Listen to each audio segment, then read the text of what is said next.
नमस्कार दोस्तों, SSV RKM knowledge is power के चैनल पर आप सभी का स्वागत है। दोस्तों, आज 2 अप्रैल 2022 है। तो सर्वप्रथम तो आपको वित्तीय वर्ष 2022-23 के लिए बहुत बहुत शुभकामनाएं। और आज से ही चैत्र नवरात्र भारतीय नववर्ष भी शुरू हो रहा है, तो उसकी भी आप सभी को बहुत बहुत शुभकामनाएं। दोस्तों, वित्तीय वर्ष या कोई भी जो वर्ष नया हमारा शुरू होता है, तब भी हम लोग कुछ रिजोल्यूशंस लेते हैं।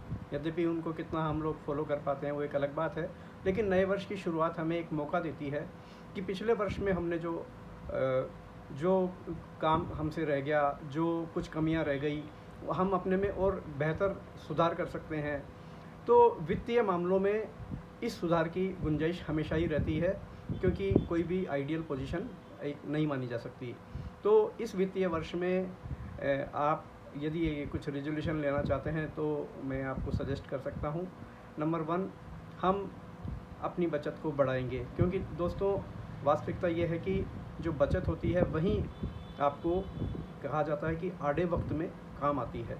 और वर्तमान समय में जो आर्थिक व्यवस्था पूरे विश्व की आप सब देख रहे हैं, एक बड़ा युद्ध उधर चल रहा है और छद्म रूप से साइबर ये वार भी शुरू हो चुका है। यद्यपि उसका अभी उतना मीडिया में उल्लेख नहीं है, लेकिन निश्चित रूप से साइबर वार प्रारंभ हो चुका है।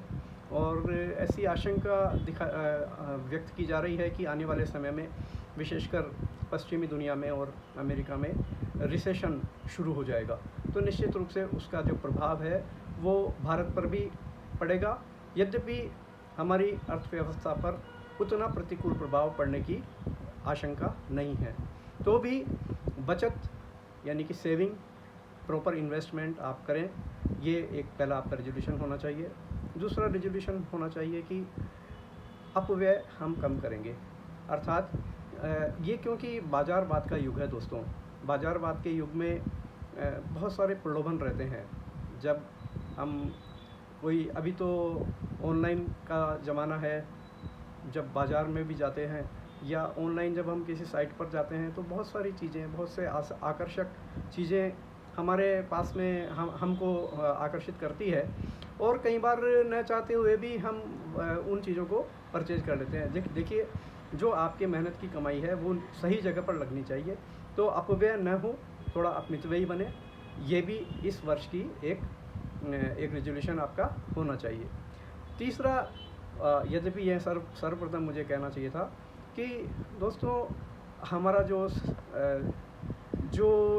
यंत्र है जिसको लेकर हम ये सारी क्रियाकलाप कर रहे हैं, चाहे वो अर्थ जगत की हो, चाहे वो बाह्य दूसरे सामाजिक सरोकार हों, तो वो हम लेके कर रहे हैं अपने शरीर को, और शरीर से बड़ा धन कोई भी नहीं है।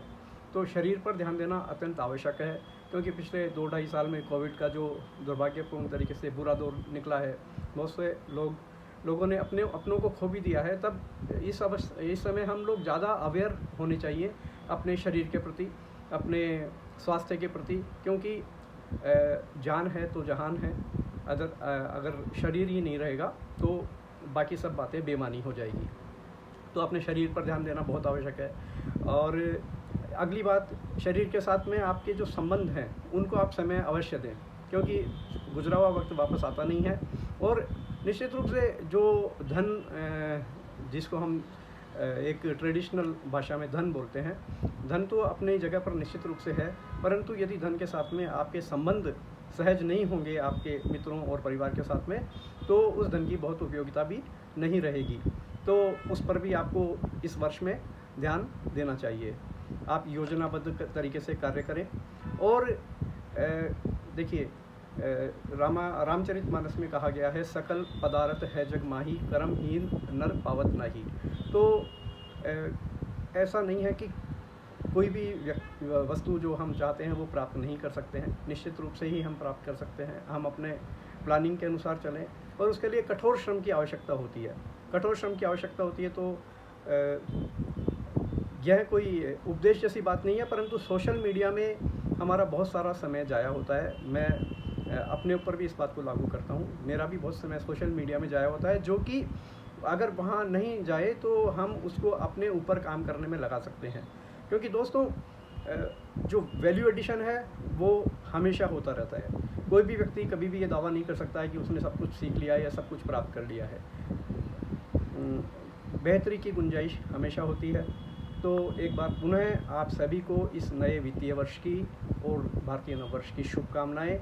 आपका यह वित्तीय वर्ष पिछले वित्तीय वर्ष से बहुत बेहतर हो। इन्हीं शुभकामनाओं के साथ नमस्कार।